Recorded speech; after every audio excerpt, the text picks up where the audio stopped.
tulay na ginawa Aha. noong 2018 lang by Aljo, dyan sa Isabela, Aha. pinunduhan ng over 600 million Gano? ng Department of Public Works and Highways. Wow. Pero ngayon,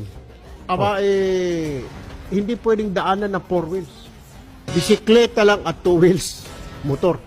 Posibleng gumastos na naman ng aabot sa 250 million pesos ang lokal na pamahalaan ng Iloilo City para sa pagkukumpuni sa palpak na Ongka flyover. Base yan sa naging geotechnical investigation ng kinuwang third-party consultant ng LGU.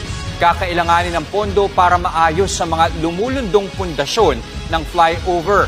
Malambot daw kasi ang lupa na kinatitirikan ng mga pundasyon. Sakaling maaprubahan ang pagkukumpuni nito, aabutin ng 10 buwan bago pa tuluyang magamit at madaanan ng flyover. Sinasabing umabot sa 700 million